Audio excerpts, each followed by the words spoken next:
Kita akan melanjutkan materi kedua yang akan disampaikan oleh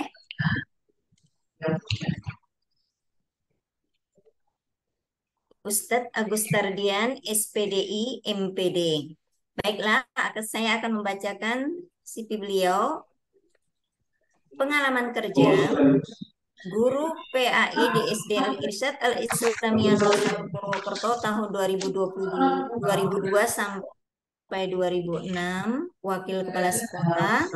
Kemudian sebagai kepala sekolah SD Al Irsyad 01, wakil kepala sekolah bidang kesiswaan, kemudian kepala Biro Al-Quran di LPP Al Irsyad, kemudian kepala sekolah SD Al Irsyad 02, terakhir adalah bidang dikti MPP Al Irsyad Al Islamiyah Purwokerto sejak tahun maaf maksudnya bidang dikti MPP Al Irsyad Al Islamiyah sejak tahun 2020 sampai sekarang.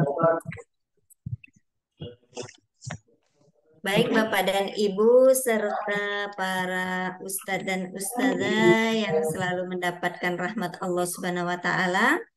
Pada hari ini kita masuk pada materi yang kedua, yaitu membangun visi dan misi keluarga yang akan disampaikan oleh Ustadz Agus. Bagaimana Ustadz Agus, sudah siapkah?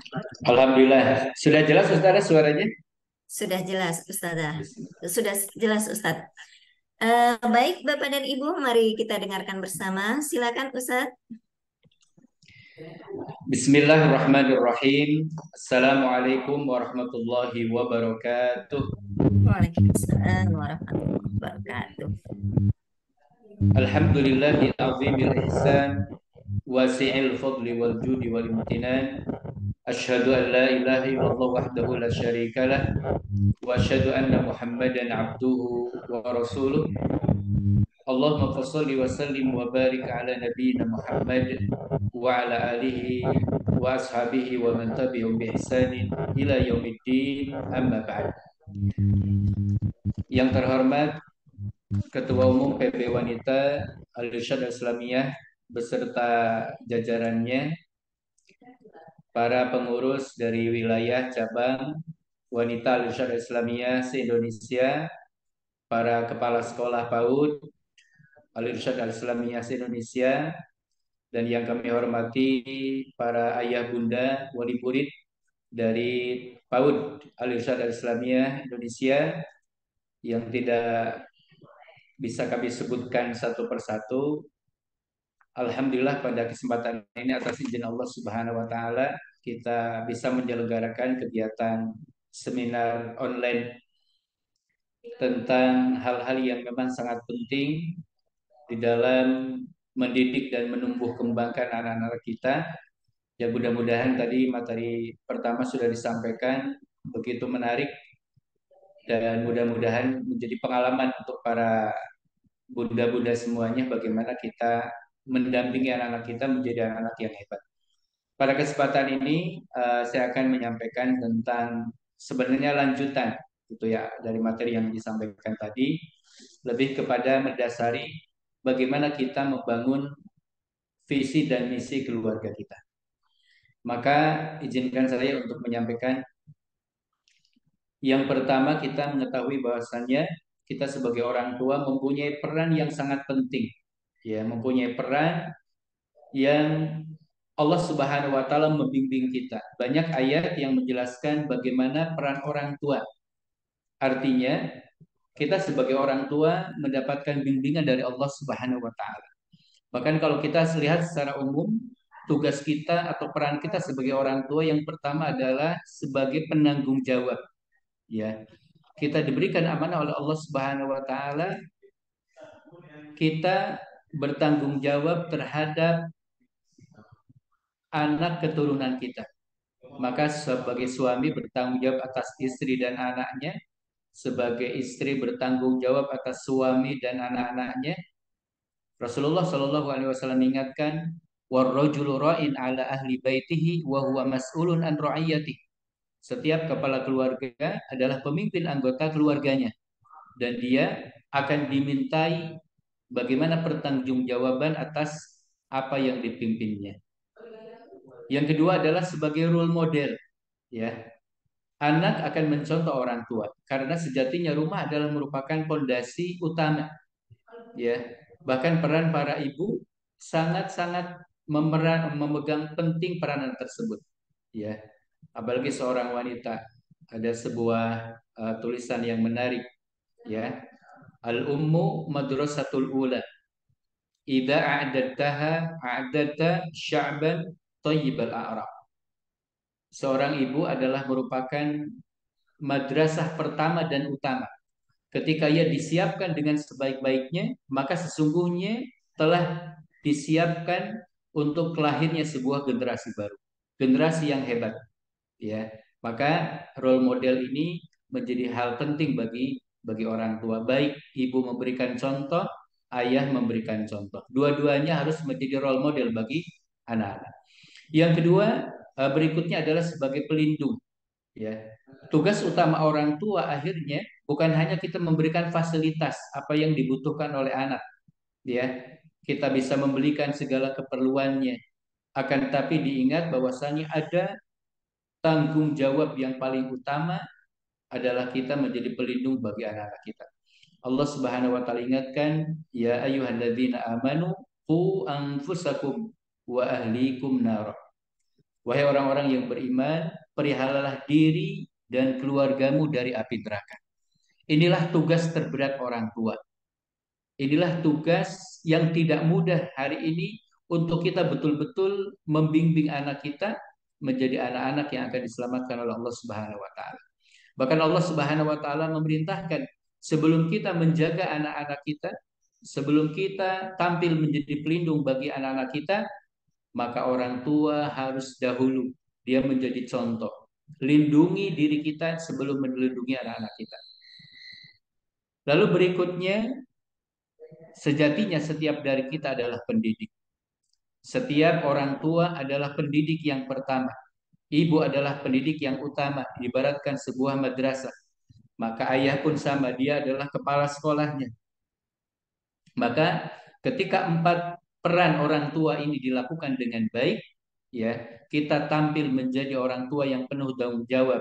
Kita menjadi role model, ya, kita menjadi pelindung dan kita sekaligus menjadi pendidik di dalam rumah, maka insya Allah, ya, kita akan lahir dari keturunan kita anak-anak yang mendapatkan jaminan dari Allah Subhanahu wa taala, anak-anak yang berkarakter baik, ya, anak-anak yang memiliki keimanan yang baik. Bapak Ibu yang dirahmati Allah Subhanahu wa taala, sedikit kita perlu mengenal tentang bagaimana Al-Qur'an memposisikan anak-anak kita. Ya. Kita harus mengenal bagaimana anak-anak kita, ya, digambarkan di dalam Al-Qur'an. Yang pertama, anak itu bisa menjadi perhiasan, ya. Tapi ingat bisa melalaikan kita. Yang kedua, anak juga kadang menjadi ujian bagi kita. Ini pun kadang sering melalaikan kita. Dan yang harus kita waspadai, ya, yang hari ini tantangannya begitu berat, ya, Allah jadikan anak-anak kita kadang menjadi musuh, ya. Allah Subhanahu wa taala berfirman, ya ayyuhalladzina amanu inna min azwajikum wa auladikum aduwwan lakum fahdharuhum. Wahai orang-orang yang beriman, sesungguhnya di antara, ya, pasangan-pasangan kita, istri-istri, ya, bahkan anak-anak itu kadang Allah jadikan sebagai adu, sebagai musuh. Fahdharuhum, maka kita harus waspada. Kita harus berhati-hati, jangan salah kita bersikap.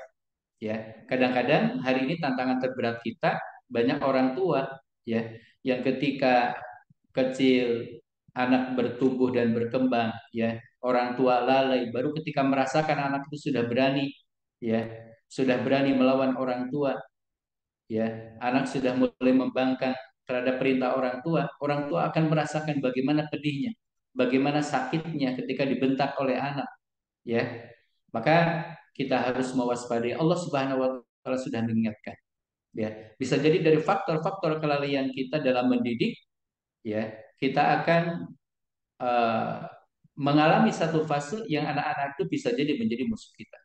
Maka Allah ingatkan, "Fahdharuhum", kita berhati-hati. Artinya jangan sampai cara mendidik kita salah, ya. Bagaimana kita bersikap salah. Mungkin nanti ada kajian khusus tentang bagaimana kita menghadapi anak-anak yang dijadikan sebagai ujian bagi kita. Dan yang terakhir inilah anak-anak yang kita harapkan. Ya, inilah yang kita lahirkan dalam visi misi kita, bahkan termasuk di antara doa-doa yang kita sering ucapkan.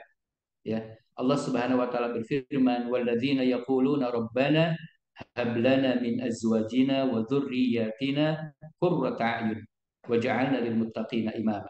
Ya, adalah kita mengharapkan anak-anak yang saleh, anak-anak yang menjadi qurratu a'yun dalam kehidupan kita.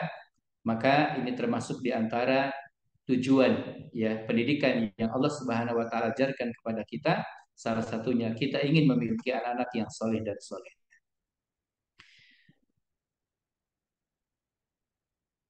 Allah Subhanahu wa taala memberikan kepada kita semuanya petunjuk ya akan menjadikan kita orang tua yang memiliki anak yang soleh dan soleha. Maka tadi di antara kewajiban orang tua adalah agar mendidik ya anak-anaknya menjadi anak-anak yang soleh. Kalau ditanya ya kewajiban kita yang utama apa? Ya, apakah itu menyekolahkan? Apakah itu memesantrenkan? Ya, lalu kita mengkuliahkan anak-anak kita? Ya, kadang-kadang banyak orang tua yang sudah merasa ketika sudah memilihkan sekolah yang baik, ya mungkin dengan biaya yang tidak sedikit, sudah memilih pesantren yang pesantren yang baik, ya, lalu sudah memilihkan mungkin tempat kuliah yang mahal bergengsi, seakan-akan tugasnya sudah selesai. Ya. Padahal tugas utama orang tua sebenarnya adalah tidak akan pernah lepas, yaitu adalah mendidik anaknya. Ya. Dan kewajiban ini ya sejak mereka lahir sampai kita antarkan mereka menjadi manusia seutuhnya, walaupun mereka sudah menikah, sudah punya keluarga sendiri, maka orang tua tetap masih punya kewajiban ya untuk mendidik mereka. Maka berikutnya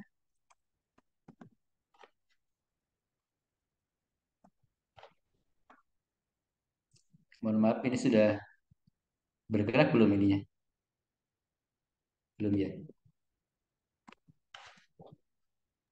Belum bergerak, Ustaz. Belum ya, bentar.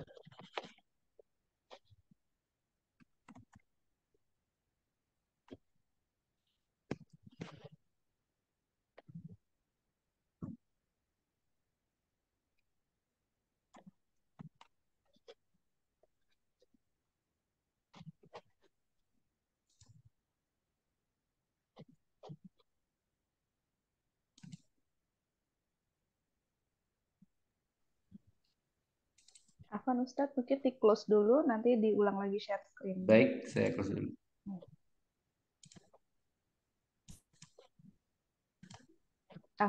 Sudah bergerak ya? Ya, sudah bergerak.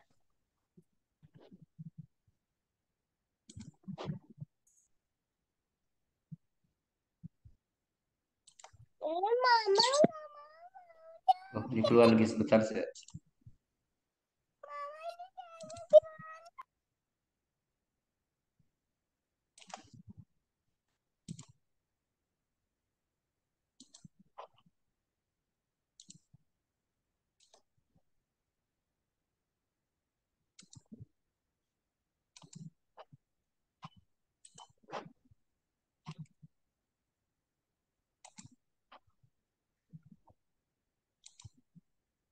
Baik, maka ketika memiliki anak-anak yang soleh dan solehah, ini adalah merupakan investasi terbesar bagi orang tua.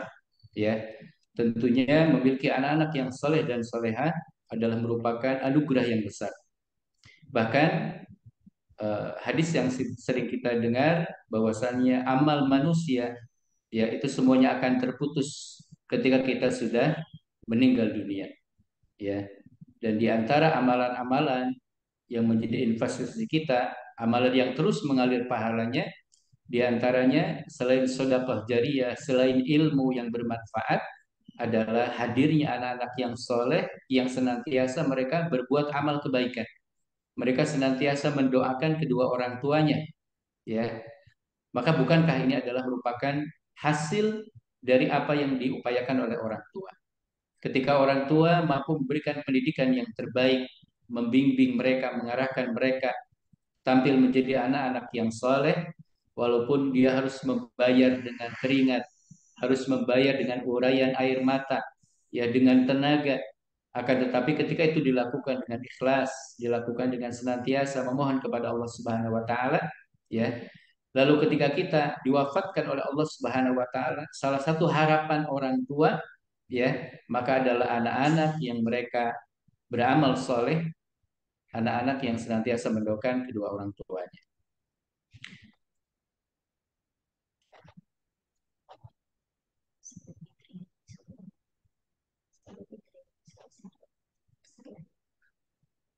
Baik, untuk layarnya belum berubah Ustaz ya. Baik, saya keluarkan lagi.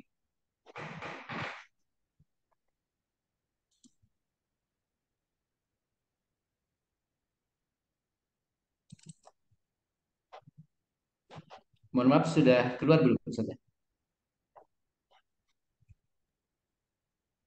Sudah, Ustaz. Sudah ya. Bahkan di hadis yang lain, Allah Subhanahu wa taala akan mengangkat derajat seorang hamba yang saleh, ya. Lalu orang tersebut berkata, "Ya Rob, anna li hadhihi." Apa yang menyebabkan aku mendapatkan kemuliaan ini? Ya. Seseorang oleh Allah Subhanahu wa taala diangkat derajatnya di surga. Ya, lalu orang tersebut merasa heran, kaget. Dia bertanya, apa yang menyebabkan aku mendapatkan keutamaan ini? Maka dikatakan istighfari waladika. Itu karena istighfar, permohonan ampun dari anakmu untukmu. Ini adalah diantara keutamaan memiliki anak-anak yang soleh dan soleh. Lalu berikutnya, oh ini mohon maaf masih belum.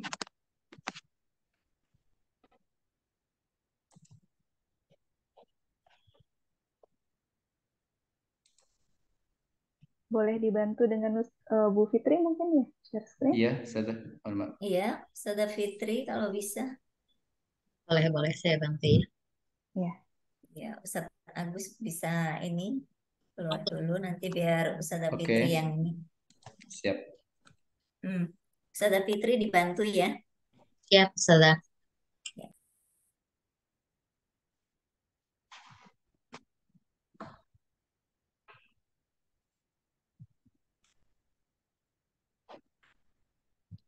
Ya, langsung slide berikutnya Ustaz.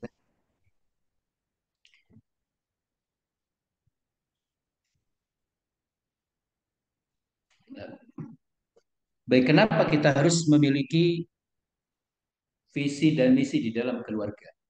Ya, kenapa ini sebuah pertanyaan, kita harus memiliki visi dan misi.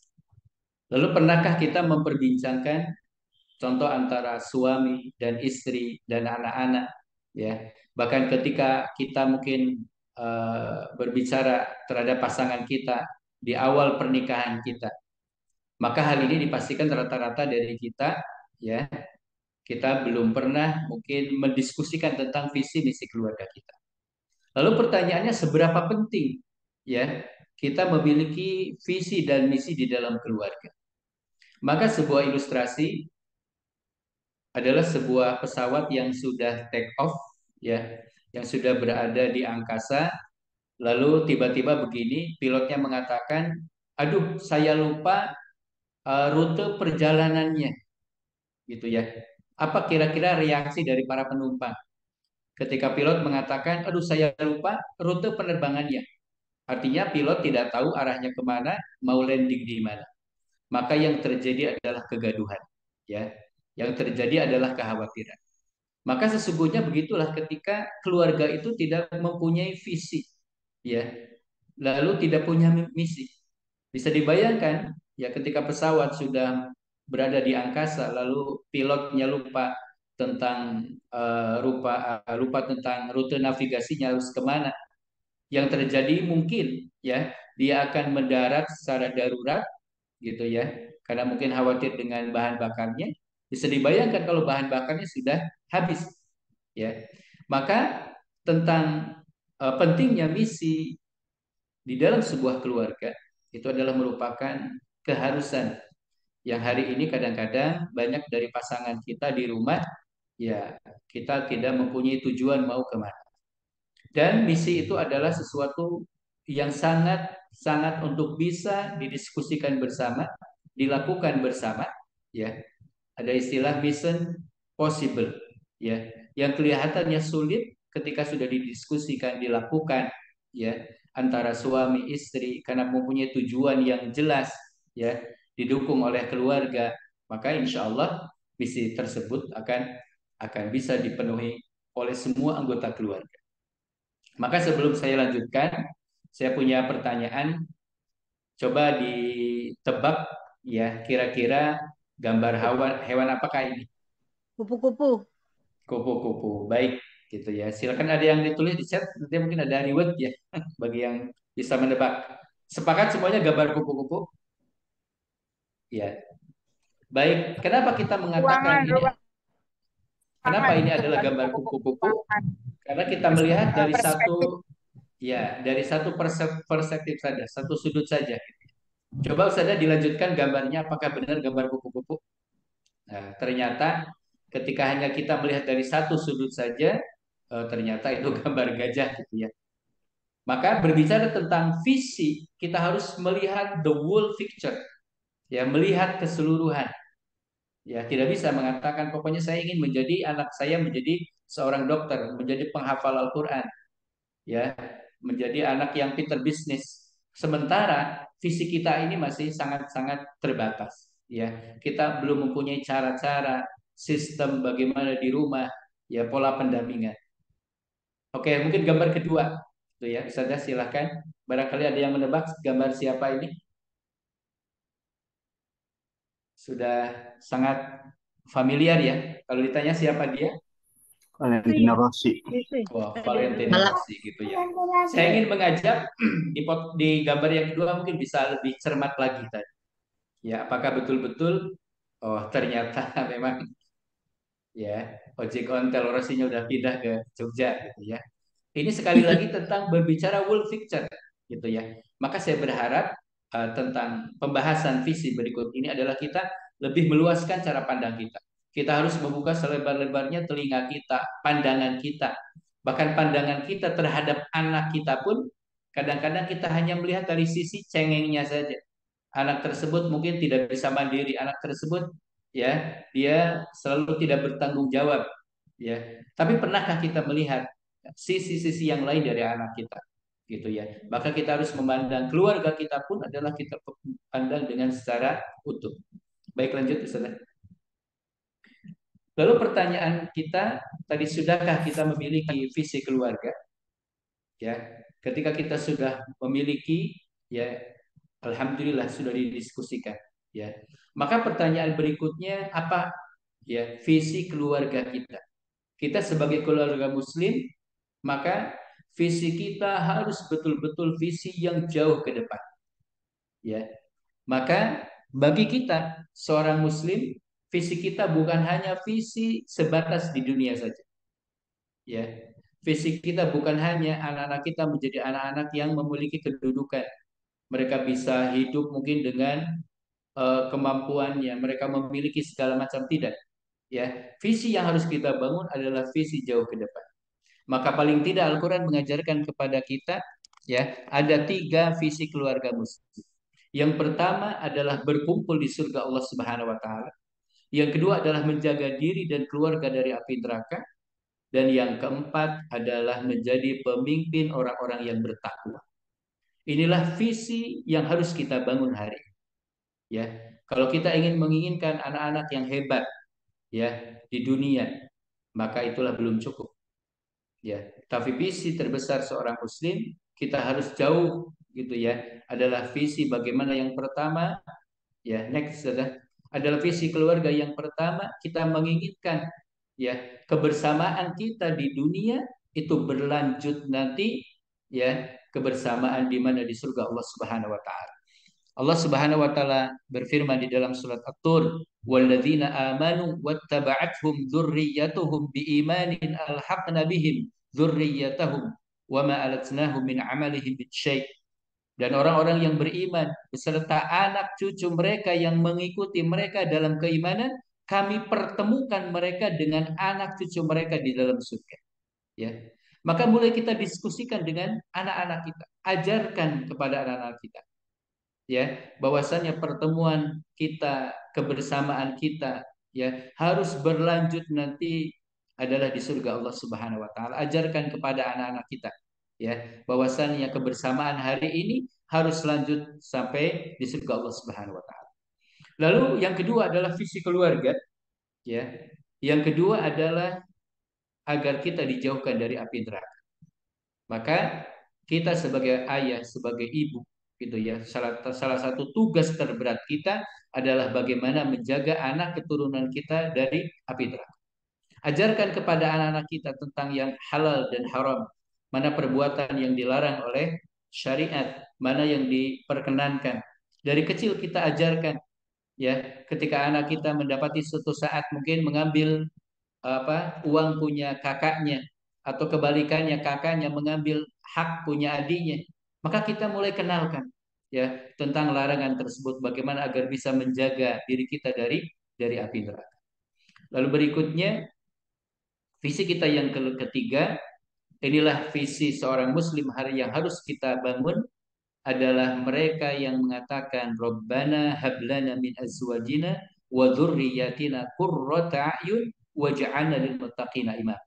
Ya, kita tidak hanya sebatas meminta kepada Allah Subhanahu wa taala agar dikaruniakan anak-anak yang qurrata a'yun, akan tetapi kita resapi bersama, ya, di akhir ayat ini, dan jadikanlah kami imam bagi orang-orang yang bertakwa. Artinya, visi dari keluarga yang kita bangun bukan hanya anak kita menjadi anak yang saleh untuk dirinya sendiri, tapi dia harus tampil menjadi muslih, ya, tidak hanya saleh tapi muslih, saleh untuk diri sendiri, dan dia juga menjadi orang-orang yang tampil, ya, untuk mengajak kebaikan. Dia tampil anak-anak yang mengajak kepada kebaikan, mencegah kepada kemungkaran. Maka pendidikan akhlak di dalam keluarga sesungguhnya dimulai dari visi keluarga itu sendiri. Maka seharusnya membangun rumah tangga itu harus lebih serius daripada membangun perusahaan, bisnis atau yayasan. Ya, jika perusahaan itu ada visinya, maka otomatis seharusnya, ya, keluarga yang kita bina ini juga ada visinya. Lanjut, ya. Dan diantara yang menjadikan anak-anak kita mereka memiliki visi, juga mereka memiliki tujuan, maka itu dibangun dari sebuah visi keluarga. Ya, siapa yang tanggung jawab yang pertama tentunya adalah seorang suami, ya, dan juga istri, yang mereka akan memberikan pengaruh kepada anak-anaknya. Maka jika sudah punya visi, kita harus berusaha untuk merealisasikan, ya, dalam bentuk program nyata di dalam kehidupan kita. Mungkin sebagai contoh, ya, kalau saya buat kurang lebih next sudah betul, ya, ada visi, misi dan objektif. Lalu berbicara hari ini, umpama kita belum punya misi, ya, lalu kita diskusi dengan istri kita, ya, mulai diskusi dengan anak-anak kita, ya, kondisi sekarang umpama, ya, anak kita masih TK, mau kira-kira kita sudah punya blueprint, roadmap, ya, anak pertama ini kira-kira akan menjadi apa, gitu ya, sesuai dengan mungkin sudah kelihatan bakat minatnya, gitu ya. Ini di dunia kita sudah punya visi, ya. Lalu kemudian itu diwujudkan dengan tugas rutin, tugas harian, ya, apa yang harus dilakukan di rumah, kegiatan-kegiatan apa yang harus dilakukan, dan misi tugas utama, ya, dari ayah itu apa, ibu juga bagaimana, terus di antara mereka anak-anak bagaimana. Mungkin ini saya contohkan, ya, contoh misi di dalam keluarga. Ayah itu menjadi imam keluarga, menjadi contoh, menjadi panutan, ya, di dalam ibadah, mungkin dalam perilaku dan beramal soleh. Maka ibu juga sama, dia menjadi pengamat, bisa jadi menjadi pengingat agar suami juga konsisten, anak-anak konsisten, ya. Dia juga menjadi contoh panutan di dalam ibadah dan dalam perilaku dan beramal soleh, gitu ya. Maka kakak contohnya, maka dia menjadi anak yang pelajar yang mungkin dia aktif, proaktif ya, dia bermanfaat, ibadahnya bagus, dengan konsisten, pemberi contoh bagi adiknya. Lalu kita juga punya adik ya, mungkin adiknya dari si kakak itu juga dia menjadi anak yang suka belajar, dia aktif di dalam belajarnya, ya, ibadahnya juga baik. Ini contoh sederhana, ya, yang harus dibangun antara ayah, ibu, dan anak, gitu ya. Maka kalau kita lihat tentang tugas rutin, ya, itu minimal ada beberapa kriteria harus spesifik, ya, jelas dan detail. Tugasnya apa harian itu ya. Tugas ayah itu apa? Tugas ayah umpama mengantar anak ke sekolah. Tugas ibu menyiapkan sarapan pagi. Tugas anak berarti menyiapkan eh, buku-buku persiapan ke sekolah. Itu adalah betul-betul disepakati, gitu ya. Yang kedua adalah measurable, terukur hasilnya. Umpama kita berikan kepada anak tugas ya yang mencuci sajadah atau mencuci mukena si kakak dalam sepekan berapa kali. Si adik dia mencuci mainannya itu berapa kali. Itu ya. Ini terukur ya. Lalu dapat dicapai. Kira-kira anak dengan usia PAUD apa yang bisa dilakukan? Ya, si kakak yang usianya udah SD, SMP apa yang harus dilakukan? Ini semuanya disepakati bersama, gitu ya. Bahkan sampai waktu pencapaiannya pun terukur.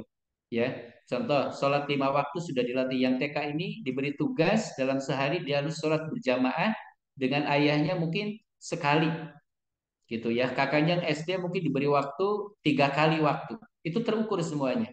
Ini tugas rutin yang kadang-kadang luput dari sebuah keluarga. Padahal ini yang akan menentukan eh, anak-anak kita. Saya berikan contoh, contoh mungkin visi keluarga ingin membangun generasi profesional, dia mungkin dokter, peneliti, ahli IT, ya, yang berakhlak mulia dan hafal Quran. Boleh saja, ya. Antara ayah dan bunda menginginkan anak saya adalah hafiz Quran, tapi dia juga adalah seorang dokter, seorang peneliti, ahli IT, ya. Maka itu sudah bisa dibaca, ya. Berarti kegiatannya mulai dari rumah ya selalu di setel murotal Al-Quran pada waktu yang sudah ditentukan. Di rumah mungkin pada waktu-waktu tertentu antara maghrib dan isya no gadget, no TV. Itu disepakati di rumah. Ya. Lalu ada kegiatan membeli satu buku minimal dalam 1 bulan. Ya, si kakak beli buku apa, adiknya beli buku apa. Karena kita ingin membangun generasi yang hebat, dokter yang hebat, peneliti yang hebat. Ya, contoh mungkin jangan membeli barang yang tidak mampu, yang tidak memiliki manfaat dan mencerdaskan. Si ayah hobinya apa biasanya gitu ya. Maka dia harus menjaga, oh anak saya sedang saya bangun dia suka membaca. Biasanya mungkin akan dibelikan kesenangan ayah sekarang diganti untuk membeli buku. Suami dan istri mulai belajar tahfidz, tahsin. Kalau ibu mungkin belum lancar, ayah belum lancar, karena kita punya visi anak kita menjadi penghafal Al-Quran, nah, harus kita mulai ya. Ibu semangat membaca, belajar Al-Quran juga ayahnya. Buat jadwal membaca dan menghafal dan mendengarkan di rumah pun sama akan dibangun ya.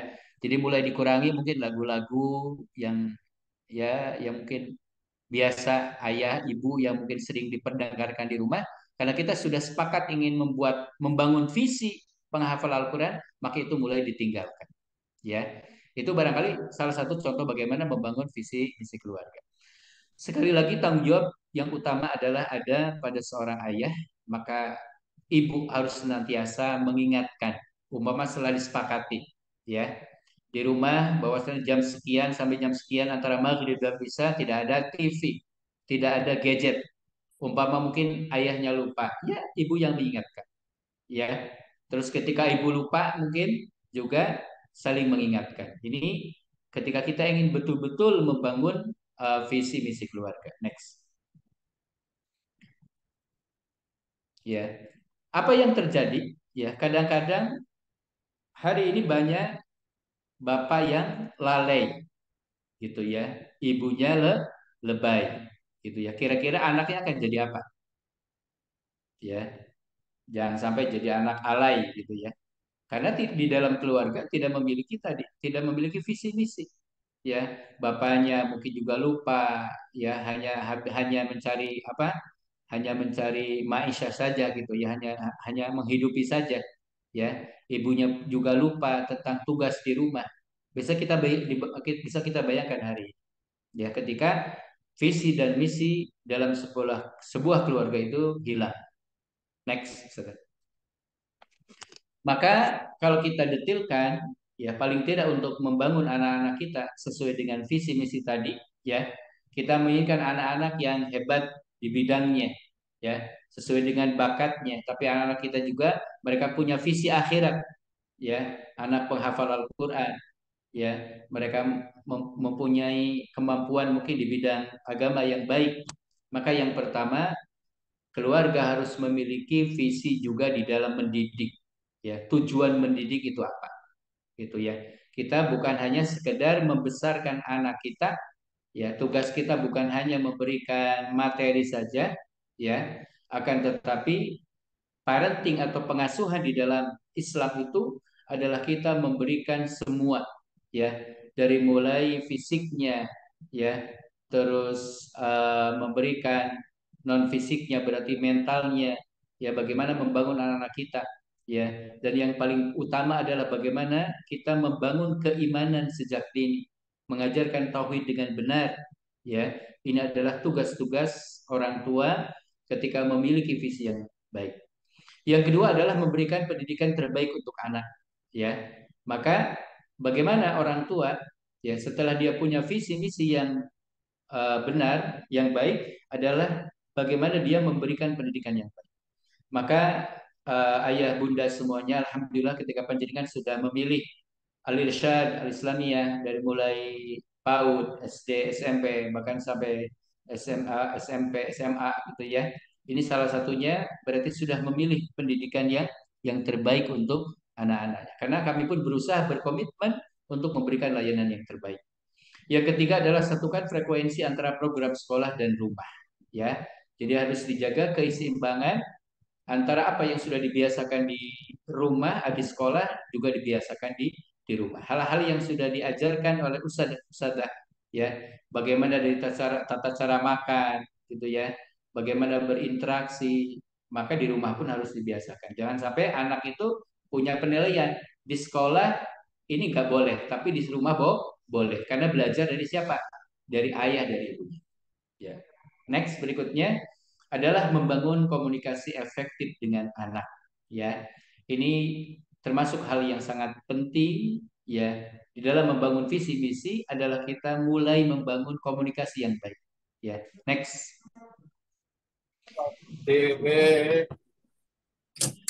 Maka di dalam bahasa itu, ya, ada 5 bahasa, ya, yang menjadi bahasa dunia. Ya, siapapun berinteraksi membutuhkan ini. Ya, yang pertama adalah kata-kata cinta. Bagaimana setiap hari ucapan-ucapan dari orang tua adalah ucapan-ucapan cinta, ucapan doa. Ya, berikutnya adalah kita memiliki waktu yang berkualitas, walaupun terbatas. Kita harus menyediakan waktu yang berkualitas. Ya, kadang serumah tapi tak sejiwa. Ya, kadang bersama tapi tidak terkoneksi. Ya, walaupun setiap hari di rumah gitu ya, tapi tidak ada koneksi, maka ini tidak berguna.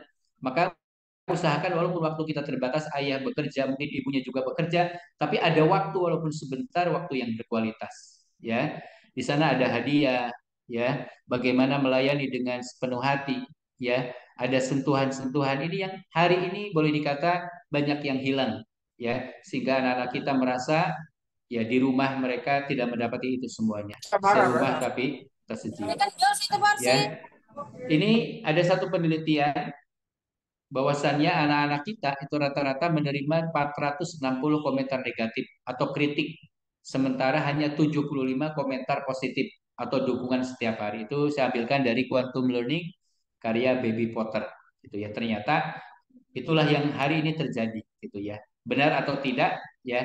Itulah kadang-kadang ya kita sudah merasa memberikan pendidikan yang baik, tapi ternyata lebih banyak memberikan komentar negatif kepada anak-anak kita. Mulai kita tinggalkan. Ya, maka kalaupun kita mau menegur anak-anak kita, Itu teguran yang pertama, tegur perilaku yang keliru. Setelah itu tumbuhkan perasaan merasa bersalah.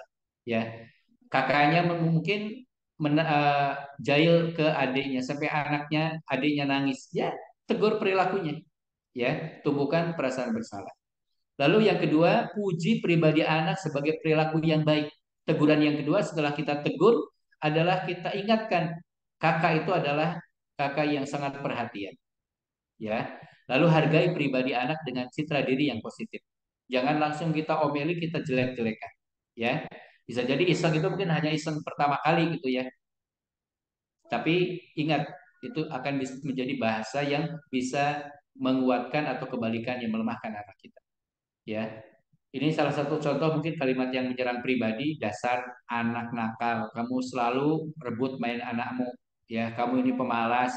Gara-gara kamu so tahu gitu ya. Ini kata-kata yang kadang-kadang kita nggak sadar. Itu sebenarnya akan meruntuhkan pribadi anak. Maka kita harus ganti ya. Yang kita perbaiki bukan menyerang pribadinya, tapi yang kita perbaiki adalah perilakunya. Gitu ya. Dengan cara yang mungkin bisa cara yang lebih baik ya. Kalau kamu merebut mainan adik, dia bisa marah, tapi diawali dengan kata sayang dulu gitu ya. Ini akan membuat anak ingat tapi tidak merusak citra pribadi. Next.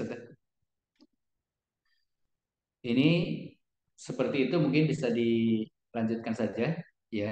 Itu akan berefek gitu ya. Maka perhatian positif itu yang pertama fisik, verbal, dan materi. Fisik ya, mungkin anak laki-laki ini senang ditepuk bahunya, diusap kepalanya. Bahkan perlakuan anak laki-laki dan perempuan itu berbeda. Cara kita ngomong dengan anak laki-laki, menasihati anak laki dan perempuan beda. Anak laki-laki biasanya gak mau kalau bertatapan mata dengan mata gitu ya. Mungkin bisa saling memandang ke depan dengan ucapan. Tapi kalau anak perempuan biasanya dia sangat perhatian dengan tatapan mata gitu ya. Verbal mungkin dengan pujian, dorongan positif ya. Ini harus kita lakukan. Boleh untuk materi kita berikan hadiah, mungkin fasilitas dan yang lain ya. Ini dalam memperbaiki hubungan cara efektif dengan anak-anak kita. Maka komunikasi yang produktif untuk agar anak-anak kita menjadi anak yang hebat, tangkap basah sebanyak-banyaknya saat anak melakukan aksi positif. Ya, maka ia akan mengulangi aksinya yang positif itu. Jangan kebalik. Jangan kebalik. Ketika anak berbuat salah, ya, itu yang sering kita tangkap, yang sering kita marah-marah, tapi kalau anak berbuat sesuatu yang baik, ya, kita abaikan. Harus kita ganti. Kebaikan sekecil apapun, usaha positif sekecil apapun, usahakan kita berikan respon yang baik, respon yang positif. Maka anak akan lebih semangat, gitu ya. Maka dia akan mengurangi hal-hal yang negatif. Anak-anak kita tidak bisa memilih orang tua mana yang akan melahirkan mereka, tapi orang tua bisa memilih cara memperlakukan mereka. Ini dari Ustadz Ihsan Baihaqi, ya. Artinya kita sebagai orang tua punya kesempatan untuk memperlakukan mereka hari ini. Usia PAUD, ya masih punya kesempatan kita mau dibawa kemana anak-anak kita. Visi sekarang kita bangun seperti apa? Masih ada kesempatan, ya. Dan anak-anak kita tidak bisa memilih. Kalau ditanya mungkin akan milih Raffi Ahmad atau kita, gitu ya. Maka hari ini kita sebagai orang tua harus betul-betul memberikan layanan terbaik untuk anak-anak kita. Maka ayah bunda semuanya tentang tugas utama ini ya, pernahkah kita mulai berpikir serius tentang visi misi yang selama ini kita abaikan ya, tentang tujuan keluarga ada ya, hadir anak-anak untuk Allah berikan kepada kita. Maka mulai hari ini kita mulai berpikir ya, bagaimana membuat roadmap ya, paling tidak orang tua sudah punya peta untuk anak-anak kita akan sekolah di mana, mereka seperti apa, maka hari ini ada pada tangan kedua orang tua ya. Dan kita senantiasa memohon kepada Allah Subhanahu wa taala agar diberikan kemampuan. Dan pada akhirnya ayah bunda semuanya, mohon maaf ini karena beda word ya, adalah Allah Subhanahu wa taala mengingatkan sehingga apabila dia anak itu telah dewasa dan umurnya mencapai 40 tahun, dia berdoa, ya Tuhanku, berilah aku petunjuk agar aku dapat mensyukuri nikmat-Mu yang telah Engkau limpahkan kepadaku dan kepada kedua orang tuaku, maka anugerahkanlah, ya, berikanlah agar aku dapat berbuat kebajikan, ya. Dan ada satu doa, wa aslih li fi dzurriyyati, ya, wa aslih li fi dzurriyyati, dan perbaikilah keluargaku, ya. Maka ayah bunda, hari ini kita mungkin rata-rata sudah mencapai usia 40, ada yang mau 40 bahkan sudah jauh. Maka di antara doa yang Allah Subhanahu wa taala ingatkan adalah meminta agar Allah memperbaiki keluarga kita, memperbaiki hubungan di antara kita.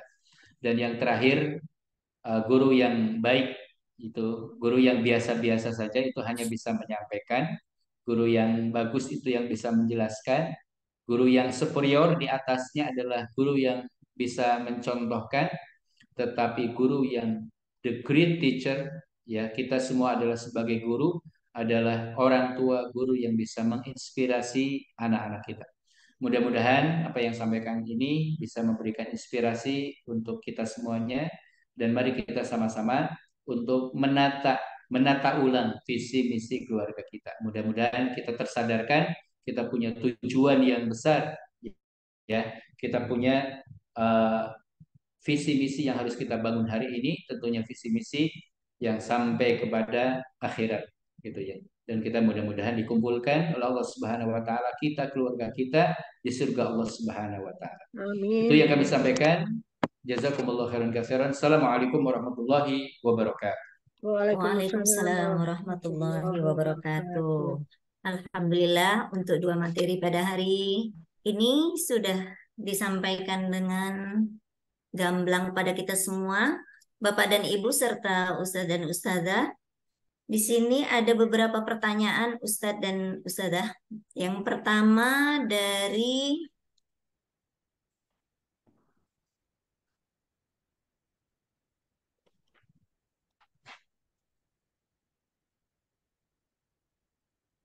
Syekh Meki, ya. Syekh Meki. Ya, Syekh Maaf kalau Amaki. maaf kalau masih salah menyebutkan nama ya. Assalamualaikum Bu Ida, materinya Masya Allah bagus. Saya mau bertanya, anak OCD bisa diketahui dari usia berapa dan bagaimana ciri-cirinya yang menonjol? Sukron. Gitu Bu. Ustazah Ida, silakan mungkin bisa dijawab. Ya, jadi sebenarnya itu bisa dikenali sejak dini ya. Usia 4 tahun aja udah mulai kelihatan. Misalnya contohnya adalah cara makan. Dia membiasakan diri makan tuh harus dari ujung kanan ke kiri misalnya, atau kiri ke kanan. Kalau kita potong rotinya dan dia harus makan dari tengah, itu dia akan ngamuk.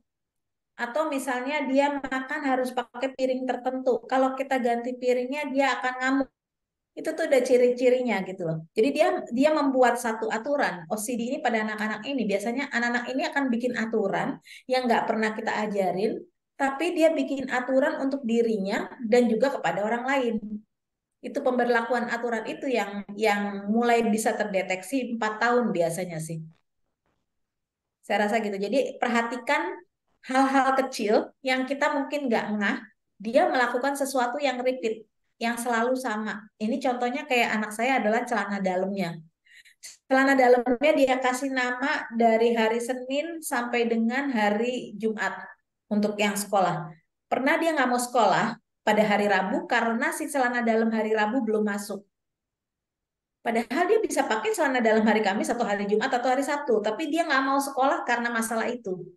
Dan inilah hal-hal kecil seperti ini mulai bisa dideteksi. Dan ini kalau memang kira-kira belum tahu, memang penanganannya nggak segampang itu, bisa dibantu oleh psikolog atau psikiater. Banyakan sih konsultasi lah, artinya dengan kalau kita memang masih belum bisa menemukan. Kalau saya waktu itu adalah dengan cara saya mencari beberapa semacam seminar dan sebagainya untuk input, saya coba aplikasikan ke anak saya, trial and error gitu ya. Ya, Saya kira terima itu kasih. jawabannya, Bu. Terima kasih Ustazah Ida. Sesi tanya jawab ini sudah ada di kolom chat ya Bapak dan Ibu. Saya lanjutkan untuk pertanyaan yang kedua untuk Ustadz Agus Tardian. Kalau dari awal belum ada visi dan misi, apakah sudah terlambat dalam mendidik anak? Tafadhol Ustaz. Baik, terima kasih atas pertanyaannya. Pasti kita baru tersadarkan kadang-kadang tentang visi misi, ya. Bahkan saya sendiri awal nikah itu kadang-kadang belum mendiskusikan itu anak mau kemana gitu ya, mau sekolah di mana, ya. Eh, Ayah bunda yang dirahmati Allah Subhanahu Wa Taala, pada dasarnya tidak ada istilah kata terlambat gitu ya, membincangkan tentang bagaimana visi ya dan misi yang dibangun di dalam sebuah keluarga. Artinya ketika kita sudah sadar, walaupun mungkin anak-anak kita ya sudah besar, bahkan mungkin sudah kuliah, bahkan sudah kerja, tetap peran orang tua ini kita ketika kita mendapati anak-anak kita mungkin ini kok anak saya udah kerja kok lupa gitu ya. Mungkin perhatian dengan orang tuanya, kok lupa dengan saudara-saudaranya, berarti ada visi yang keluar dari yang diinginkan oleh orang tua gitu ya. Ada orang tua yang mungkin merasa saya ini anak-anak saya udah berkeluarga semua, tapi cara didik anak saya terhadap anaknya yaitu cucunya kok berbeda. Ya maka kita sebagai orang tua tetap masih memiliki kesempatan gitu ya. Maka apalagi ayah bunda yang sekarang mungkin baru memiliki anak-anak usia PAUD, SD, itu sebenarnya adalah masa-masa yang apa ya tepat untuk kita memiliki kita diskusikan, apalagi anak-anak yang memang sudah bisa diajak diskusi. Usia TK, usia SD itu adalah usia yang sudah bisa kita ajak untuk berpikir gitu ya, sudah mulai kita bangun ya. Ini sebenarnya bisa kita mulai ya diskusi tentang visi misi itu sejak bahkan kita memilih pasangan ya. Kita memilih pasangan adalah mereka yang menerima visi misi gitu ya. Bahkan ketika pasangan kita mungkin sebelumnya belum kita berdiskusi, itu masih ada kesempatan gitu ya. Jadi artinya kapan berarti sejak kita meniatkan untuk memperbaiki. Karena doa yang digambarkan tadi di akhir itu ketika usia 40 tahun dia bersyukur kepada Allah atas nikmat, ya bersyukur atas nikmat yang diberikan ke orang tua, ada kalimat wa aslih li fi dzurriyyati, dan dia meminta kepada Allah agar Allah memperbaiki di dalam keturunannya. Ini artinya tidak ada kata terlambat untuk kita membuat visi ya dan misi di dalam keluarga seperti ini. Terima kasih. Syukran Ustaz. Iya, terima kasih Ustadz. Selanjutnya ada beberapa pertanyaan lagi nih Ustadz. Saya gabungkan semua pertanyaan nih ya Ustadz dan Ustadzah. Ini Ustadzah Dian. Perkenalkan saya Dian Fahatus Solihah, orang tua dari Azkia TK Al Irsyad Indramayu. Pertanyaannya, bagaimana cara untuk menghadapi anak yang sangat kritis berpikirnya di usia TK? Itu pertanyaan pertama. Yang kedua, dari Septiana TK Al Irsyad Comal. Assalamualaikum Ustadzah dan Ustadz. Bagaimana cara mendidik dan menjalankan visi misi dengan keluarga yang LDR? Selanjutnya, dari Puspita. Assalamualaikum Ustazah dan Ustadz. Bagaimana cara mendidik anak agar dia fokus kalau belajar? Dari Fauzi Ahmad. Alhamdulillah Ustadz, materinya bagus banget. Saya sebagai orang tua baru bakalan jadi inspirasi di misi visi keluarga saya nanti. Amin. Amin. Terima kasih. Silakan Ustazah Ida dulu untuk menjawab pertanyaannya. Setelah itu Ustadz Agus. Mungkin saya lebih membahas yang tadi masalah anak yang kritis dan agar fokus belajar ya. Kalau anak kritis itu biasanya karena memang yang berkembang di kepalanya adalah kreatif. Anak kritis itu cenderung jadi anak-anak kreatif karena dia akan banyak mempertanyakan semua hal. Dia tidak bisa menerima instruksi yang sifatnya satu titik. Kalau kita hanya memberitahu harusnya begini, ini dia akan berkembang nih. Kenapa begini, kenapa begini, kenapa begini. Nah, itulah kita harus menjawab, kita bercermin kalau kita jadi anak-anak. Ini yang waktu yang sering hilang nih. Kita lupa waktu kita jadi anak-anak juga kadang-kadang sebenarnya di dalam pikiran kita berpikir seperti itu. Tapi kalau dulu mungkin anak dulu nggak berani tanya. anak sekarang berani diungkapkan. Nah, inilah kita mesti bisa berbicara, mencoba mencari satu perumpamaan, seperti tadi contohnya yang saya bilang, ada anak tanya tentang kenapa kita meninggal, kenapa ada orang meninggal. Saya jawab sama cucu saya waktu dia tanya, saya bilang, kamu bayangin nggak dunia kayak apa penuhnya kalau orang semua ada yang lahir tapi nggak ada yang meninggal? Penuh, kita sempit dong nanti. Jadi saya ambil mangkok, saya ambil kayak baskom kecil, saya isi ini mainannya dia satu satu satu. Dari situ logika dia berpikir benar juga ya, kalau nggak ada yang dikeluarkan, ini akan luber, ini akan penuh. Konsep itu yang kita harus terangkan seperti itu. Lalu kalau masalah fokus, nah ini mungkin adalah yang tadi saya bilang, anaknya mungkin dia visual atau dia kinestetik.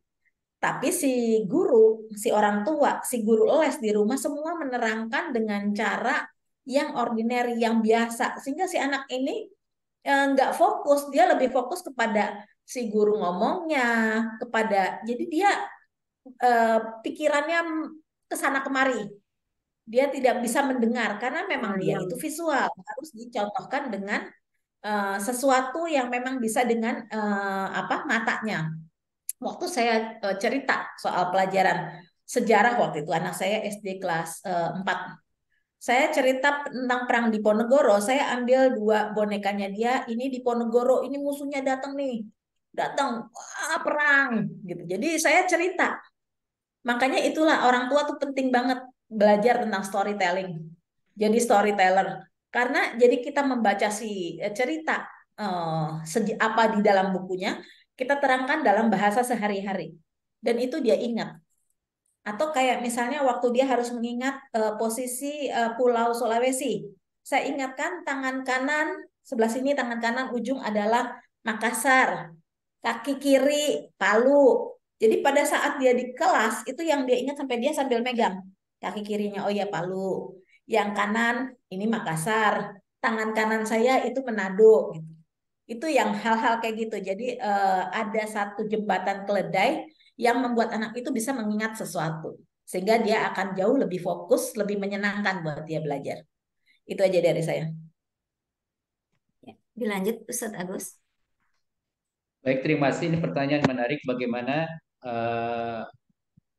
membuat visi misi di dalam keluarga sementara mungkin ayah bunda atau bahkan mungkin antara ayah dan anak mungkin cukup jauh ya, tadi LDR. Pada intinya ada satu kisah yang menjadi teladan kita tentang Nabi Ibrahim alaihissalam. Ketika Nabi Ibrahim alaihissalam mendapatkan perintah dari Allah Subhanahu wa taala untuk membawa istrinya Hajar ya dari Palestina itu menuju Makkah, perjalanan yang jauh. Lalu Nabi Ibrahim alaihissalam meninggalkan istrinya Hajar dan Ismail ya di satu lembah yang tidak ada pepohonan, tidak ada orang di sana, ditinggalkan. Sampai akhirnya Nabi Ismail tumbuh menjadi anak yang saleh. Ini adalah sebenarnya pelajaran yang sangat indah gitu ya. Bagaimana Nabi Ibrahim alaihissalam tetap memberikan pendidikan secara jarak jauh. Bisa dibayangkan ya perjalanan dari Palestina ke Mekah ya waktu itu mungkin tidak sekarang ini tidak ada media ya, tidak bisa telepon, tidak bisa berkirim WhatsApp, belum ada Zoom gitu ya. Tapi ada pelajaran menarik bagaimana Nabi Ibrahim alaihissalam menanamkan ya pada jiwa anaknya Nabi Ismail alaihissalam tentang satu kedekatan. Ya, jadi sebenarnya jarak itu tidak berpengaruh gitu ya. Ketika memang orang tua sudah menanamkan, terutama ibu, ya pendidikan yang benar, visi yang sudah dibangun itu adalah benar, maka bagi anak insya Allah akan mematuhi kedua orang tuanya. Jadi apalagi hari ini berbicara jarak, insya Allah sudah bisa kita tempuh dalam hitungan detik sudah terhubung gitu ya.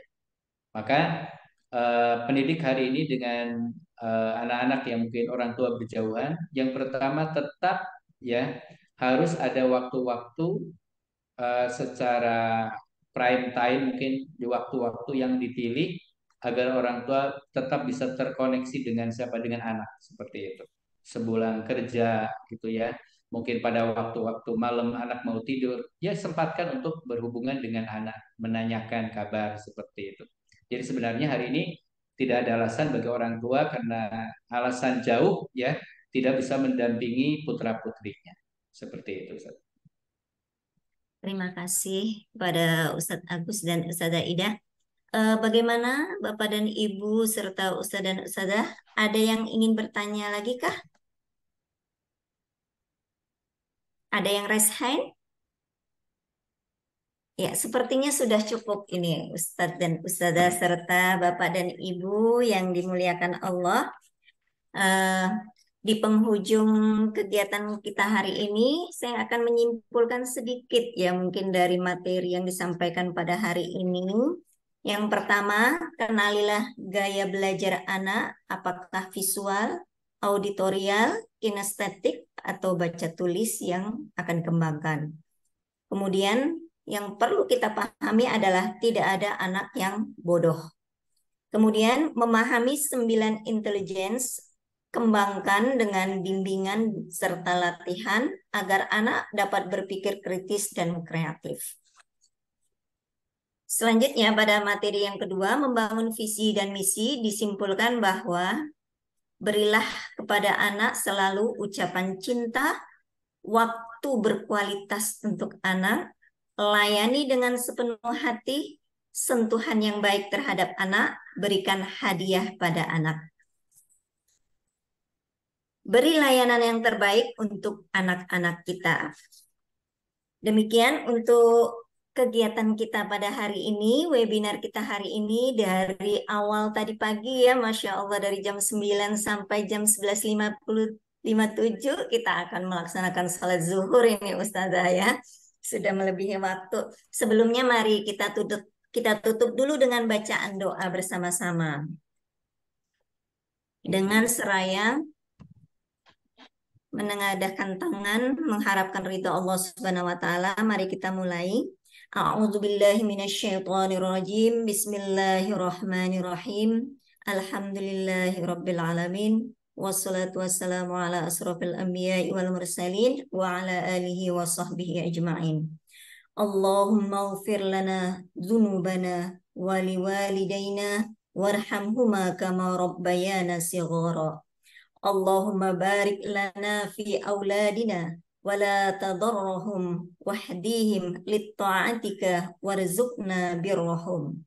Ya Allah, berkahilah kami pada anak-anak kami dan janganlah Engkau sesatkan mereka dan berilah petunjuk mereka untuk taat kepadamu dan berilah kami rezeki dan bakti mereka. Ya Rahman, Ya Rahim, sesungguhnya Engkau Maha Pengasih dan Maha Penyayang.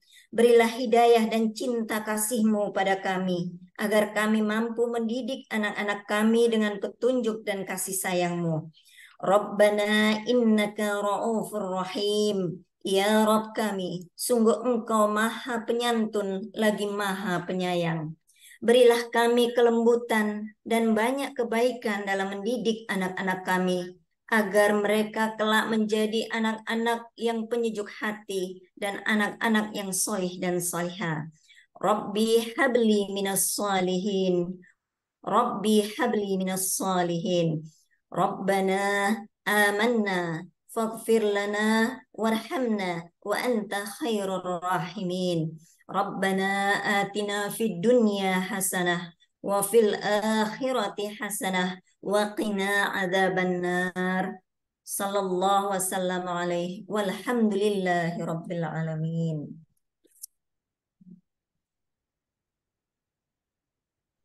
Baiklah Bapak dan Ibu sekalian, di akhir penghujung kegiatan kita, saya moderator Nur Sabiha bidang pendidikan anak usia dini. Mohon maaf jika ada salah dan khilaf. Saya akhiri dengan sebuah pantun. Bunga kenanga, bunga kenari. Cukup sekian dan terima kasih. Masya Allah. Refleksi kita pada hari ini, sikap dan keterampilan orang tua dalam menstimulasi perkembangan di rumah maupun di sekolah harus sejalan dan serasi serta seimbang, ya. Bapak dan Ibu serta Ustadz dan Ustadzah yang dirahmati Allah, mari kita tutup kegiatan kita dengan bacaan hamdalah dan doa kafaratul majelis. Alhamdulillahirabbil alamin. Subhanakallahumma wa bihamdik asyhadu an la ilaha illa anta astaghfiruka wa atubu ilaik. Saya mohon maaf yang sebesar-besarnya. Billahi taufik wal hidayah. Wassalamualaikum warahmatullahi wabarakatuh. Waalaikumsalam warahmatullahi wabarakatuh. Jazakumullah kepada Ustaz dan Ustazah narasumber dan ibu-ibu, bapak-bapak semua yang hadir. Sampai bertemu kembali di acara Webinar webinar berikutnya. berikutnya. Ya, insya Allah. Amin. Salam hangat untuk keluarga semua di rumah ya, Bapak Ibu. Ya, insya Allah. Mohon pamit semuanya. Sehat-sehat. Iya Ustadz, syukron. Ya, syukron Mohon pamit semuanya. juga.